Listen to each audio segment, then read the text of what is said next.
Welcome to the Getting High on Leadership series featuring Paul Karasik. Paul is one of America's top management consultants helping leaders succeed.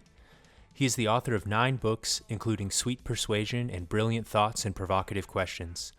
His insights appear regularly in major publications, and he is one of the most sought-after executive coaches. Paul founded the American Seminar Leaders Association and the Psychedelic Institute of Los Angeles. He is a popular speaker at national conferences and has been on stages across all 50 states and internationally. Paul's work addresses the question, how can we transform conflict in business into collaboration? With decades of experience in management, leadership, and psychedelics, he brings a unique perspective on personal and societal growth. In this series, we'll be discussing his latest book, Getting High on Leadership, The Leader's Guide to Higher Consciousness. We'll be exploring the concepts, techniques, and mindset required to revolutionize leadership. Enjoy. Hello, everyone, and welcome back to the series. My name is Sanchez, your host, and we're joined by Paul Karasik, author of Getting High on Leadership. As we make our way through the book, you can always grab a copy yourself from the link below, or follow us along as we step through. Today, we're talking about the communication challenge, which can be found on page 87. We've got a little a narrative turn after we get some of the more poetic sections. We were getting these stories kind of punctuating the book. Paul, how does this story make an impact, and kind of why did it find its way into part 2 here? Yeah, this is actually it's a cute story. It's kind of humorous.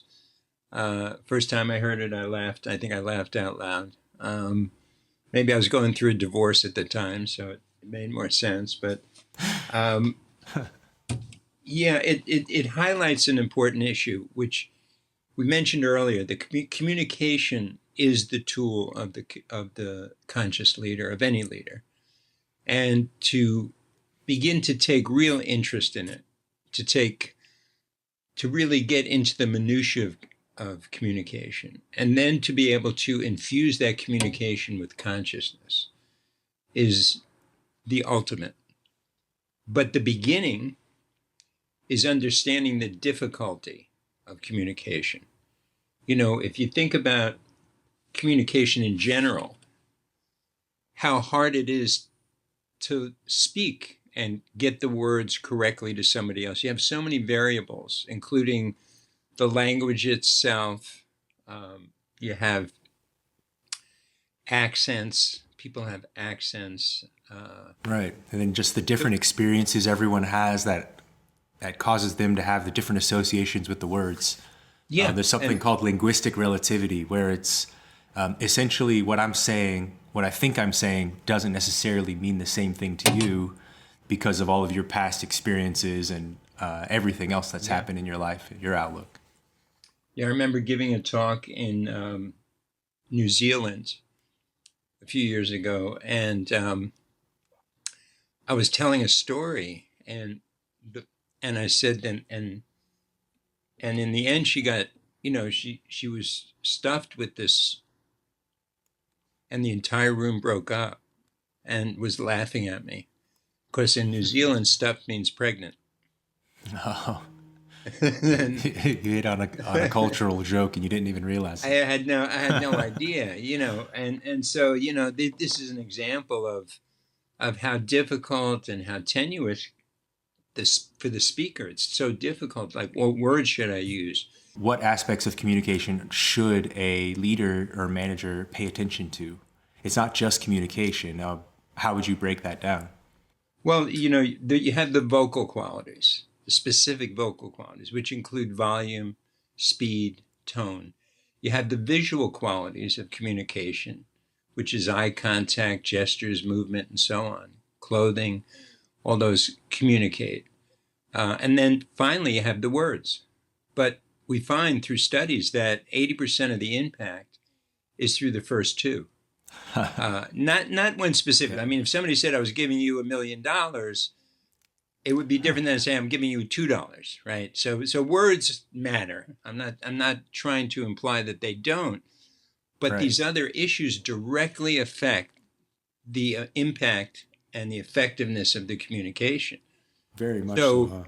Being aware of how we look, and that's a majority of our communication, how we presenting ourselves. I say this, don't fall down on the small stuff. It's so easy to look right as a communicator. That's the easiest part. Why not take the time?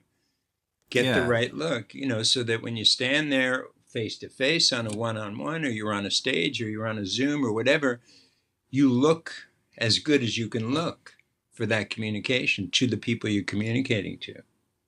So you don't want to get off, or you don't want to get kind of off the path thinking that communication is the only thing you need to do, and just as long as you're talking, it's working. There's ways to hone that communication and make sure it's effective and heard. It's not just those words. It's in everything that you're doing. It's your presence, exactly.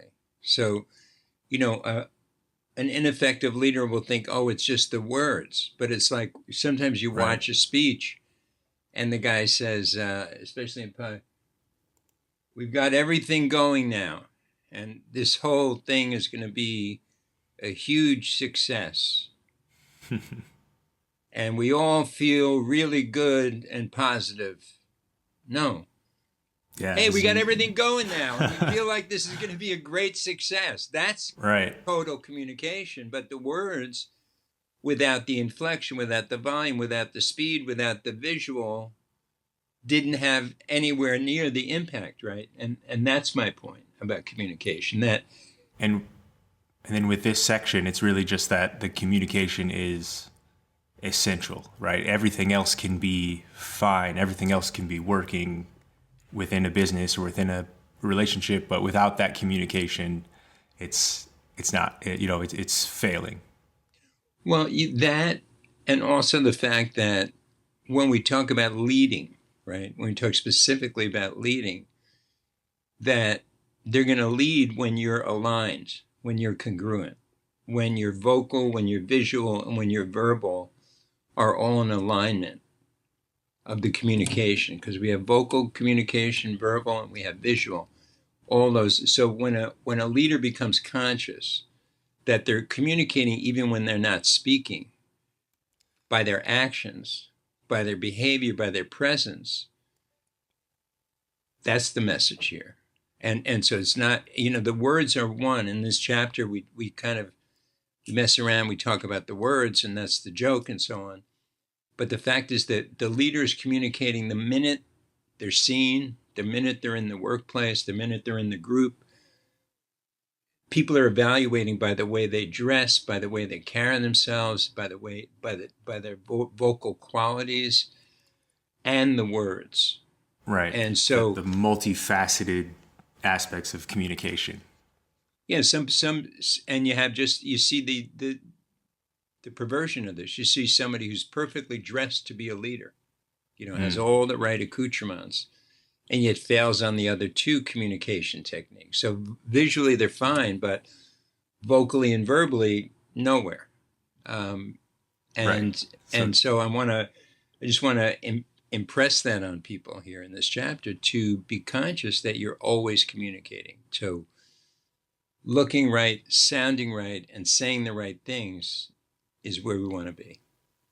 Hey, wonderful insight there, Paul. And I think easier said than done, maybe, to balance all of those things as a leader. So for those listening and watching, examine your own roles within leadership, whether it be at work or at home, and look at how you're communicating through these different ways of communication outside of and beyond your words. Thank you again for following along, and as always, you can grab the ebook below in the link and join us on the next episode. Thank you for joining us on this episode of the Getting High on Leadership series. If you have any questions, you can comment below or send them in via email to paul@paulkarasik.com. Follow him on Instagram at PK_the conversation. Find out more at wholesalerinstitute.com and psychedelic-awakening.com. The Getting High on Leadership series is produced by Rob Sanchez and Apartment 113, which can be found at apartment113.com and followed on Instagram at APT_113.